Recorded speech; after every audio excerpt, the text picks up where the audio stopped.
Our last speaker before lunch is my colleague Hilary Davidson, who is a dress historian, a curator, an archaeologist, chair of the Fashion and Textile Studies program at FIT. She's the author of numerous books, and we will be speaking to us today about Reconstructing the Past, Physical and Digital Paths to Fashion History Futures. Before you join me in welcoming her, let me just say that the latest messages are, if there are any aftershocks, it should be fine, you can stay inside. However, there are one or two big lights in back. So if you find that you're sitting under one of those, just about two of them, big lights, you might want to move out of the way, just in case it comes down. But apparently the little lights are jammed in there, and so the rest of us are safe. So without more ado, please join me in welcoming Hilary. Can you hear me? Yes, there we are. And also thank you to the museum for inviting me to speak. And I'm delighted to be speaking after both Ben and Natalie, as I think there's lovely intersections in our talks. So recent years have seen a significant increase in approaches of reconstructing material culture objects across the humanities, and importantly, acceptance of their results within the academy. The value of embodied, experiential, implicit or tacit knowledges is being incorporated into the study of history, including fashion history. And I love how beautifully Natalie considered this previously. So the paradigm has shifted enough recently to identify what I call an embodied or making turn in history around the coming into being of objects and the role of bodies in their making, as well as the innate body knowledge created by the making and what bodily experience can bring to history. So this talk is going to look at some of the ways researchers are using physical and digital reconstruction to forge a path for the future development and directions of fashion history studies. Textile and clothing history is based on many interconnections of materiality and absence. As museum display reinserts an absent body into historic and contemporary fashion, close fashion historical investigation requires conjecturing or reading absence into incomplete presence. Remaking historic dress and fashion engages with material culture absences and produces new garments that tell us about past ones in unique ways. So varieties of remaking historic dress have existed for decades, often connected with the museums and galleries sphere, but it's not been so actively analysed as a mode of knowledge making as it has been in the last, say, 10 to 15 years.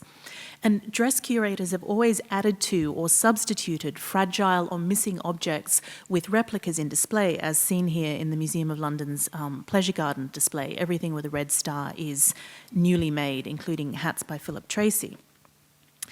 However, remaking dress also has strong potential as a methodology for reconsidering the knowledges of people whose voices have been historically lesser, lessened, or absent in textual records and distribution of socio-cultural validity, especially for women and BIPOC people.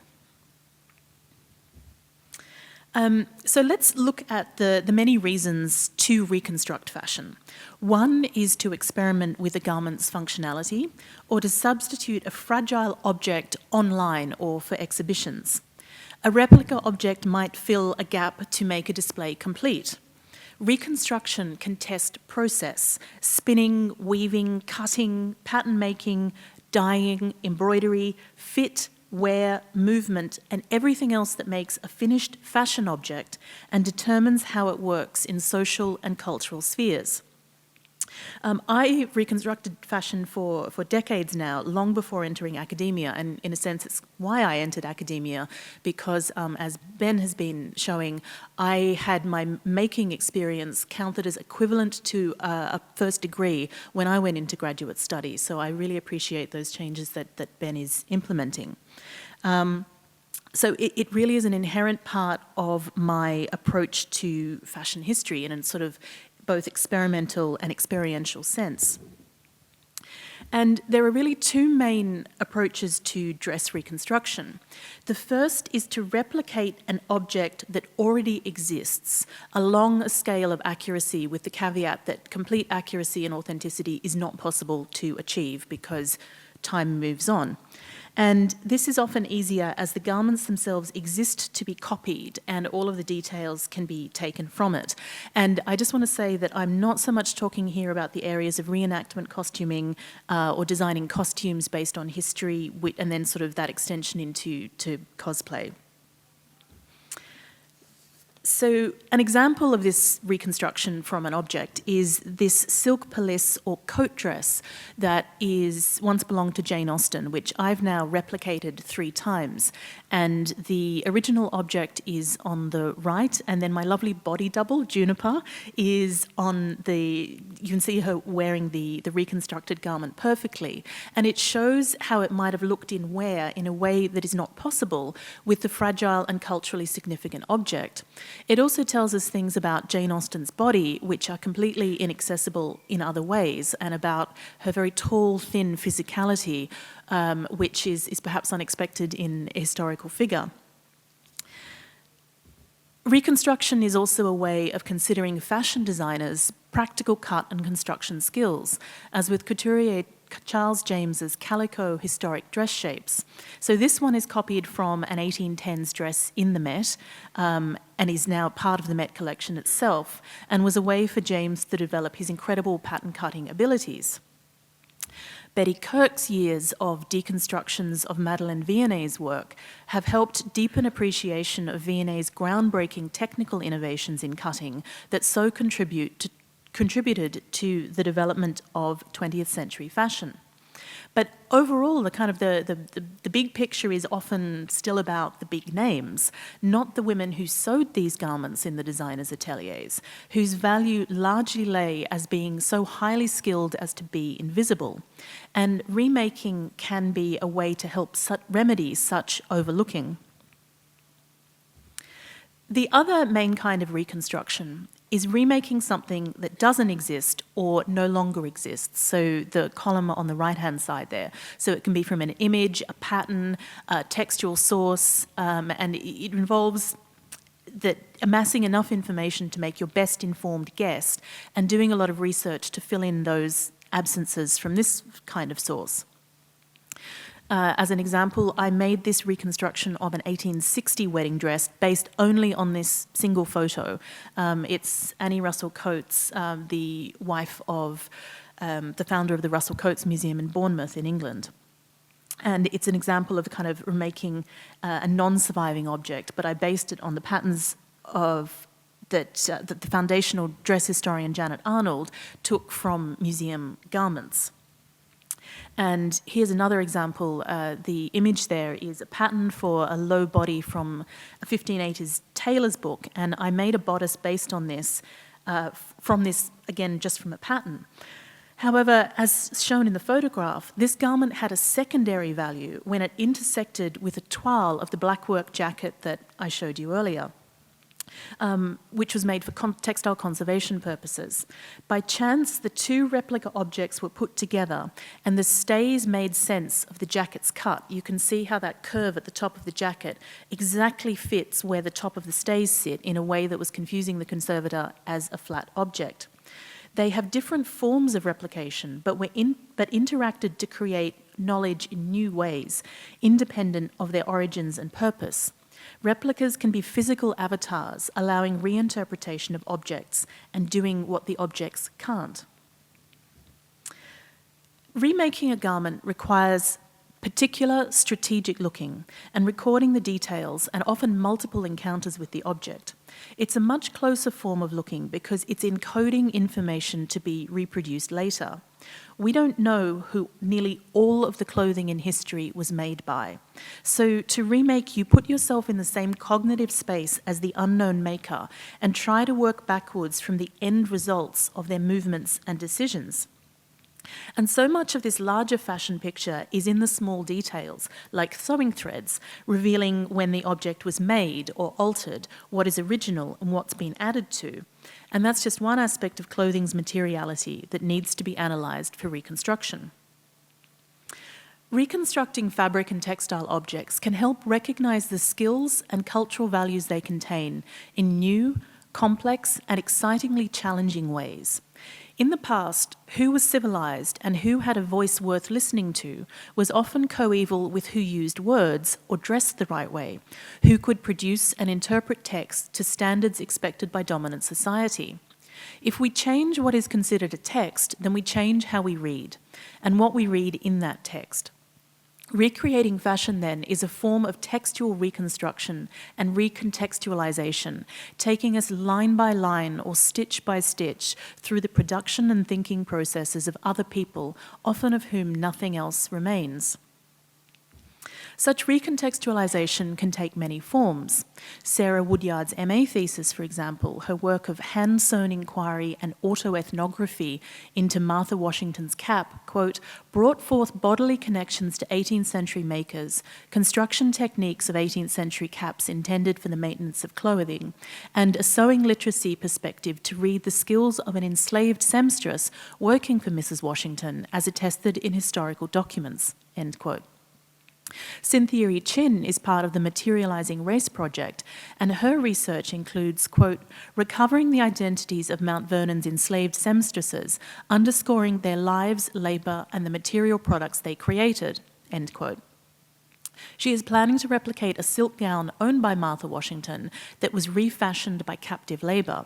So the work of expert makers now helps tap into the skills of expert makers in the past. So, like the current fashion revolution movement, recreation can be an action of decolonisation and a way of asking who made these clothes, how was this textile produced, and where did the power lie in the manufacture? Reconstructed garments can also be tried on, the big taboo in institutional historic clothing, and a practice that creates different kind of embodied knowledges and what is psychologists are calling embodied cognition and also enclosed cognition. I have written an article about this for Fashion Theory in 2019 that goes into the psychological dimensions more deeply. But the increasingly shared experiential understanding of women who wear, for example, corsets, historic or modern, is helping to reframe and challenge the frankly unfeminist ideas that corsets are somehow universal instruments of torture and oppression into which women were constantly forced and had no agency for 400 years, which seems unlikely. So bodily experience helps challenge the corset myth, which is constantly re-perpetuated in popular media. Making and wearing reconstructed clothing also brings insights into the relationship between dress and its shaping of the social self.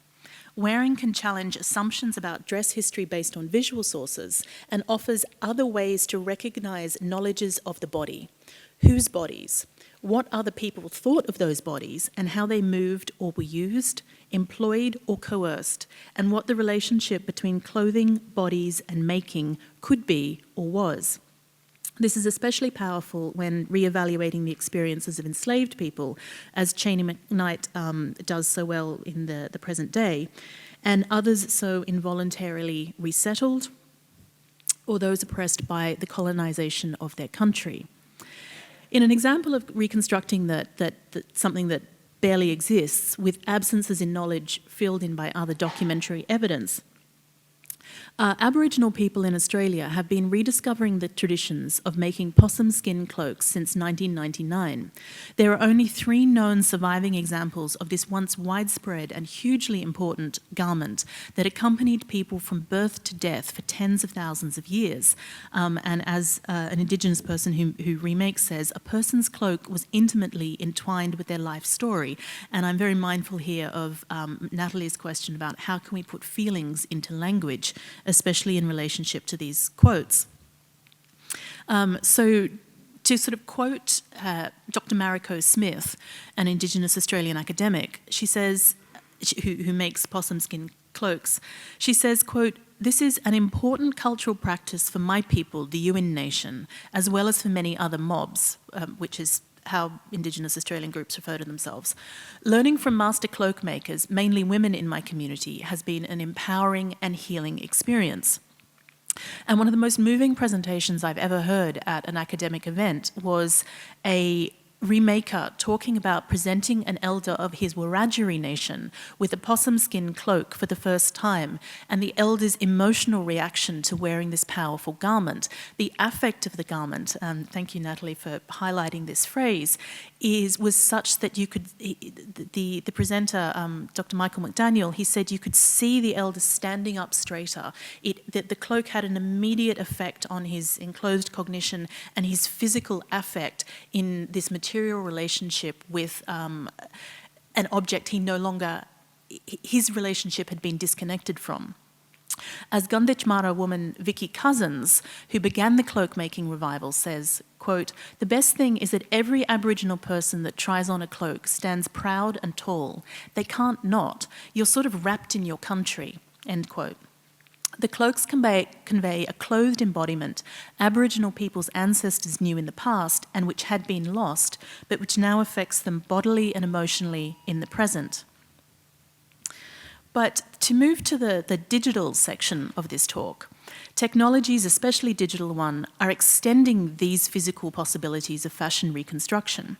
They are further changing how we encounter and therefore remake clothing, and hence the possibilities for reading lost perspectives from objects or seeing them in new ways. And there's been more of this coming through in museum exhibitions. So, for example, the 2017 Balenciaga exhibition at the V&A in London displayed patterns and toiles of the garments on display. The muslin on the left there is a toile, but also used X-radiography, as seen in the background, to reveal internal invisible structures and help demonstrate why the couturier was so great. A technique as established as X-rays can be reharnessed to investigate structure and reveal what previously only the makers in couture ateliers saw. In a major project on 16th century knitted caps, Dr. Jane Malcolm Davies repurposed photogrammetry, a tool usually used in archaeology to record site topography, to make highly accurate digital replicas with fascinating potential for future reconstructions. And places like the DAR Museum in Washington are using a handheld scanner to scan garments to use them that way. There's a student in textile conservation in Australia who's looking at using photogrammetry for mount making by scanning the insides of garments. And FIT has had some fantastic innovations in this field as well. The 2022 Museum and FIT exhibition Dior and Balenciaga included muslin reproductions, videos and digital patterns alongside the historic garment selections that illustrated the complexities of haute couture construction. These were created using the professional Browseware V-Stitcher program by Tetsuo Ted Tamanaha, an assistant professor at the fashion design at FIT, but also a theatrical costumier, couturier, tailor, and pattern maker. So I haven't done the video, but just taken slides from the video, which is available on the museum's channel on YouTube, to show you some of the process of making physical muslin copies of Dior and Balenciaga dresses, digitizing them into the CAD system, and developing pattern processes, and creating 3D simulations of the dresses to see them in movement. So this is reinserting that absent body and reinvesting kind of that relationship between body and clothing, which is often the point of the clothing. You know, largely it's to be worn or has a relationship with the body. So how we relate that body to the object is always problematic. And then another fascinating project called Exploding Fashion from 2D to 3D to 3D animation was a research project at Central St Martin's, part of the University of the Arts in London. You can see the book that resulted from the project here, that explored how pattern cutting in 20th century fashion can be understood through the processes of making, unmaking, and remaking. They used technologies such as motion capture to digitally reproduce historic fashion stances and walks and see how how they worked with the digital clothes. So Professor Caroline Evans, whom Natalie mentioned earlier, was part of this work. And they were doing things like using the motion capture to see how the Balenciaga, the stance of a real body could work on a real body and then be introduced into the virtual environment to reanimate the clothes along that sense of the embodied experience and the historical movement. As the team of professional pattern cutters, historians, curators, and digital visualizers describes, quote, "The project explodes the mystique of the fashion design process in two ways. Firstly, it deconstructs the myth of the designer as sole creative genius by uncovering the intriguing role of the pattern cutter. Secondly, it reverse engineers 4 historical designs by game-changing designers who were also innovative pattern cutters, digitally reanimating museum objects as moving images, which visually narrate how these things were once made and how they moved on the body." End quote. So you can see these 4 versions of a comme des garçons dress: the original, the reconstruction, the digital simulation, and then also the object displayed in a museum, not on a body, which I feel is a different interpretation, and how these kind of stages of physical and digital reconstruction interact. There was an exhibition on this at the Mode Museum in Antwerp. Other forms of innovative digital reconstruction include the Moskvins team, who do a huge amount of work digitally remaking clothing, often from patterns. So these trouser reconstructions here come from 19th century tailors' publications on drafting, but also reproduce the processes involved in expert making. So here they take descriptions of steaming and shaping garments and apply them digitally to create a 3D model of how a flat pattern might eventually appear from skilled hands. It is knowledge that once came only from direct making experience and can now be simulated digitally. And then Larissa King, an adjunct professor of fashion design at FIT, also created a digital reconstruction and animation of a circa 1970 floor-length plaid cotton dress by Pauline Trigère in the collection here at MFIT. And both the dress and a video of the virtual reconstruction are currently on display in the Statement Sleeves exhibition.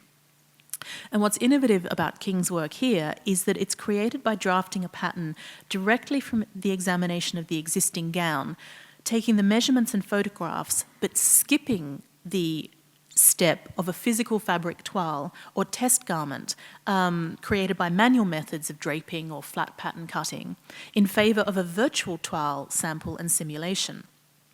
And this dress was missing its original belt, so it was created virtually in consultation with the museum's conservation staff, who created a physical reconstruction of the belt using digitally printed fashion, another intersection of digital and physical fashion reconstruction. And I do have the video for Larissa. As she describes, the behaviour of this analogous virtual clothing is determined by sophisticated mathematical models which factor in the physical properties of fabrics, trims, silhouette, and construction, and calculate how these components interact with a simulated human body, or avatar. End quote. What is also innovative about King's work is that it uses widely available and financially accessible Clo3D fashion industry software without any fashion industry specific digitizing or plotting equipment. So the program perhaps ushers in new directions for future fashion research in myriad ways and makes these technologies more broadly accessible, which I think is only going to accelerate in the future. And I'm really excited by the possibilities that all the digital simulations have for helping audiences come to a deeper understanding of fashionable dress. And Larissa and I, for example, we're going to be making a digital version of Jane Austen's Pelisse for an exhibition next year. So we'll also be looking at those differences between doing a complete physical reconstruction and then moving that into the digital sphere and how they intersect with each other as forms for knowledge. But the accessibility and the breadth of the internet and digital resources are in themselves a vehicle for fashion reconstruction, which has certainly been very much helped by the rise in popularity of vintage style and remaking vintage. It provides connections between people interested in remaking dress, the growing global population of reenactors in particular, who in a sense are making a network of shared fashion history information via digital communities, often outside academia or with varying relationships to it. The proliferation of online videos also allows anyone with an internet connection to learn through direct demonstration. And so digital or digitized fashion reconstructions, in particular, offer expanded modes of accessibility to audiences anywhere and make the new information created through simulations have a much greater impact. So sort of sum up what recreating fashion does. One of the joys of this kind of reconstruction is that it encourages people with embodied material knowledge to share that in different kinds of research outputs. It allows use of that knowledge in other work while expanding the range of methodologies for understanding the dressed past in the future. New technologies about old technologies also encourage sharing of informal research outputs and amplify the voices, achievements, and cultures of more people, both now and from the past. Reconstructing fashion physically and digitally helps recognise the skills and agency of those without historical recorded voices, the women, minorities, First Nations peoples, whose daily practice resulted in superb quotidian engineering of textiles and clothing. And there are far more examples than I could give in this talk. Another aspect that really interests me about reconstruction is how it allows us to recover techniques of sustainability developed when they were inherent and unavoidable because textiles were so expensive. So I think there's a huge possibility for looking at how we develop future sustainability techniques based on the understanding of past clothing construction. This kind of the process of becoming, how can we look to the past to become in the future? And inherently interdisciplinary, the practice of reconstruction encourages collaboration and communication and contributes a timely rethinking of what intellectual knowledge is and can be to fashion studies and history. I look forward to seeing the new paths of fashion history inquiry this methodology helps researchers forge in the future. Thank you.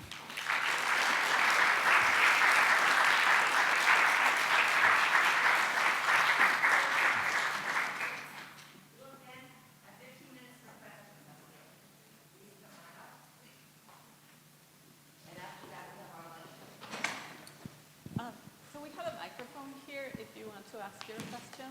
Thank you.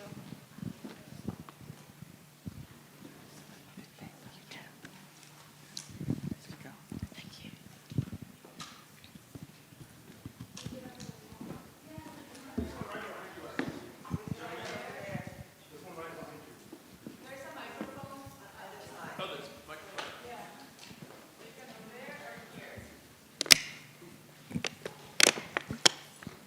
Hi. So this question is for Hilary. Are there applications in this kind of reconstruction that's done for museums and academia that have broader applications for, say, commercial use, like in movies? Because, you know, a lot of times there's a lot of artistic license taken with things, especially marginalized, you know, peoples from the past. And I'm thinking about the one that came to mind was Anya Taylor-Joy. I think it was called The Witch. Mm. And they actually sewed the garments. And you could actually, I mean, if you were looking for something like that, like we would probably notice it. It was amazing how much understanding it gave to the craft and the time. So do you think that those kind of techniques that you're working on now could be used for better education and entertainment? I guess that's my question. I absolutely think so, and I'm so glad you brought up The Witch because it's one of my favourite historically costume films, and the director used to be a costume and production designer, so really kind of understood that approach. I think what I would like to see is more appreciation in the wider cultural world of the skills of making and how hard it is to actually make clothing, especially in the face of fast fashion, where people assume that clothing is, made by robots, and it happens somehow, out there, not by actual people. And the more research that is done into broader approaches to making and the clothing worn by as many people as possible, I think that can inform what is presented on screen. And one of the things I'm most excited by, the democratization of information on the internet, is how people like, for example, Cheney McKnight of Not Your Mama's History, are doing intensive research and reconstruction in a way that makes this information available to others. Because if you know something but you can't share it, or how useful does that become? So I love this sense of the internet and people sharing what they know as a form of increasing that knowledge pool, if that makes sense. And I hope that designers, researchers get to pull on that and pull on all of these different forms of knowledge that are made by people researching in really innovative ways to increase the scope of the sociocultural presentation of the past. Hi, this is for Mr. Berry. You talked about the chipping away and then the stepping down for your position, and I was wondering, how do you intend to do that and hold yourself accountable as a white person, and also anything that we could use for this current symposium that we're at, where so far the first 4 speakers have been white passing at least?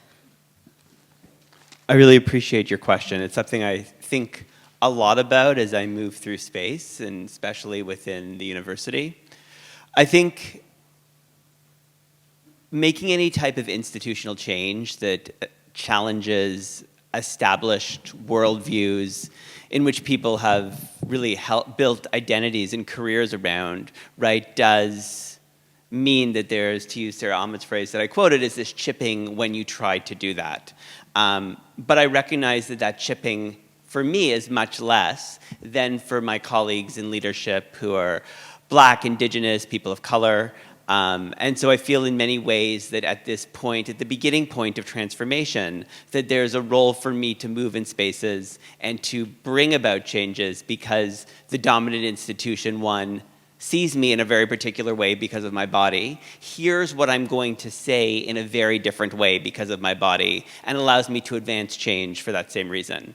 So I think, how do I hold myself accountable is really thinking about, when is there a critical mass of faculty that we have brought in that do not look like me, who have excitement and security and support to then move into leadership, which is then the point to step down. And I think this is a question that I always, ask myself. I'm in year 3 of my term as dean, so it's still quite new. But when it comes to renewals, when it comes to sort of thinking for the future, that's really what I think deeply about. And I think I quoted Dr. Dory Tunstall, who was a previous dean at design at OCAD University in Toronto, and primarily from her book, Decolonizing Design. And this is something that she writes really actively about, even for her.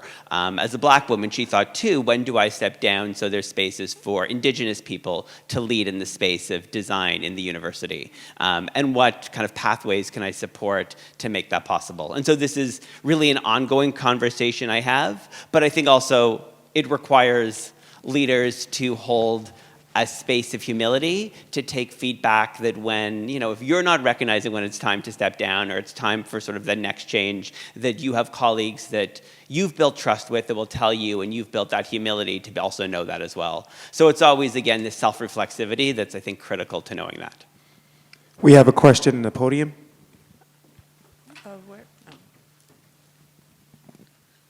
I'm going to try to use this. If not, hopefully you guys can hear me. I think I'm just going to speak without it. Okay.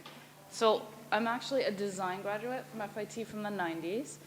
And I worked in design, and I worked in retail and sort of fashion all the way through.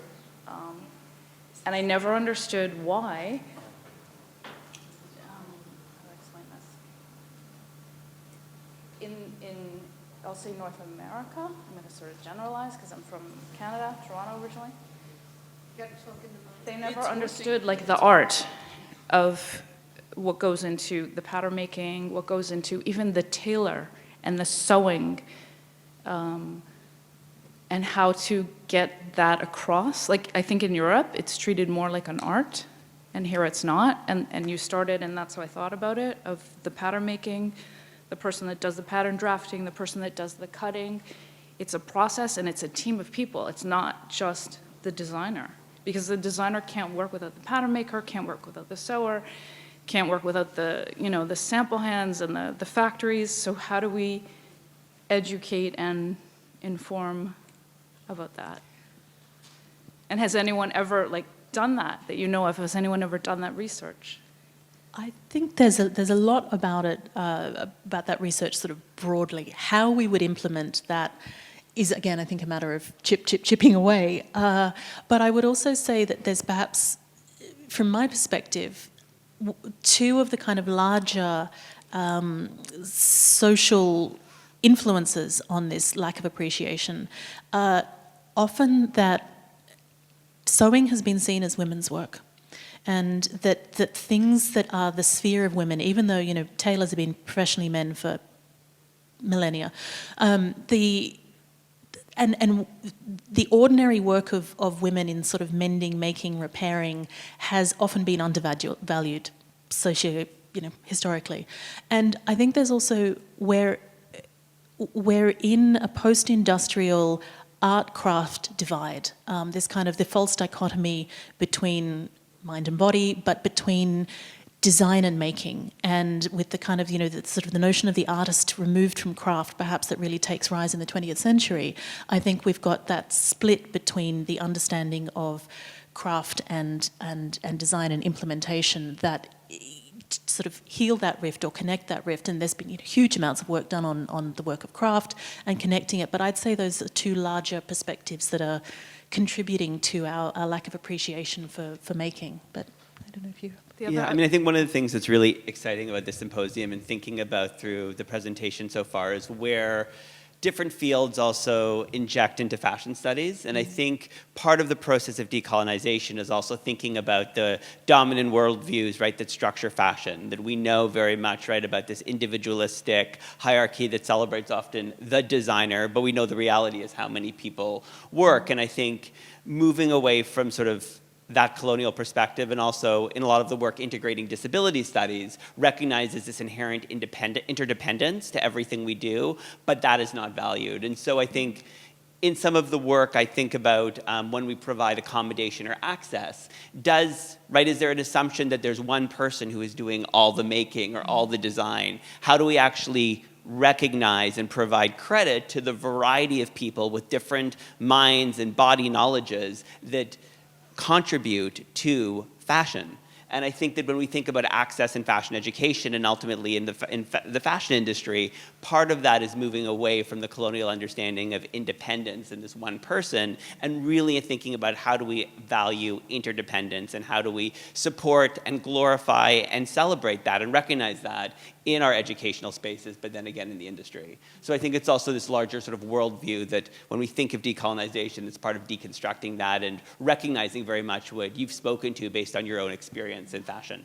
And then also, I just want to say lastly, and then also, okay, fashion from the outside, if you've never been in it, it's glamorous, it's this and that. There's such a small percentage of it that is, and it can be. But if anyone just understood what, people understood more what goes into it and the pressure. I'm not just talking about the designers, the sewers, in the retail store to get the, the hems done and then this done, and it's still an art. So that's all I want to say. Thank you. I have a question for Ben, and I'm a member of the baby boomers, and as we move on to our new reincarnations, Gen X is coming up right behind us, which ensures that the over 50 crowd is going to be a growing part of the U.S. population for years to come.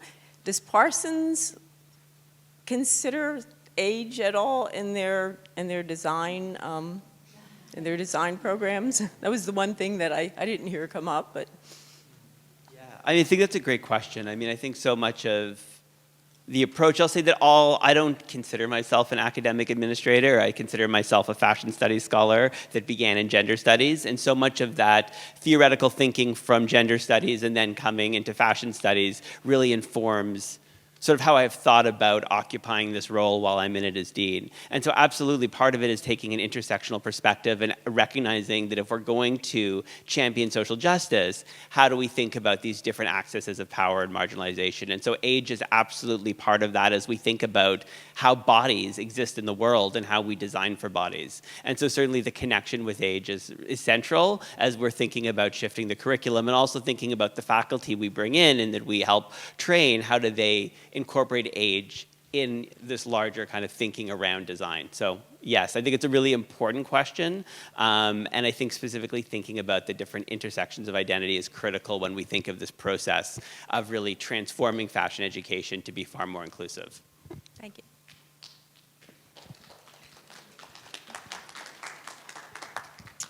Hello, my question is also for Dr. Berry. I am a graduate student at Parsons who is also a teaching assistant. And I have had a few of my students disclose to me that the teaching at Parsons, in which we do value equity, inclusion, and diversity, isn't necessarily always met in the fashion industry when they're attempting to move from being a student to being a professional. So you did talk a little bit about those pathways for disability, or students with disabilities, disabled bodies. But what does that look like more generally? How do we support not only this through education, but as we move into the spheres of professionalization? Thank you very much for that question. I think it's something that's really important because I think as educators, we often think about how do we equip students with this really like critical theory, critical design practice, and then know that many of them will be moving out into an industry that isn't always ready to embrace that or accept that, and they can push that down. And so I think so much of the work I've been thinking about is how do we really form constructive and critical partnerships with industry players that allow for the invitation for industry to come into some of the critical conversation and critical design practices we have. So in the next stage of the Parsons Disabled Fashion Student Program, we're going to work collaborating with the CFDA to do work with American fashion designers and brands to sort of get an understanding what are current perceptions of disability, how is access integrated right now into employment culture in the fashion industry in the US, and most importantly, what kinds of support do they need to provide more access, and recognizing that looks very different if you're a brand of 5 to 10 staff members versus if you're a brand of 500. But I think it is about this critical conversation and also about hopefully graduating students in this critical mass, to use Dory Tunstall's phrase, that do impact industry by bringing in this new thought and new ideas and new practices. But so much is about this dialogue and not thinking that education is a silo from industry, but as part of this larger fashion ecosystem, and how can educators and institutions really support and cultivate and harness those relationships in ways that allow for productive conversations, but conversations that create openings in industry for students to move in after graduation and actually bring about change. And I think it's still challenging. We're not there. I think that's why we also see so many students who do graduate often trying to first start their own brands or start their own businesses as a way to ensure that they can work in a place that truly lives the values that they bring to their design practice or to their theoretical work. Thank you.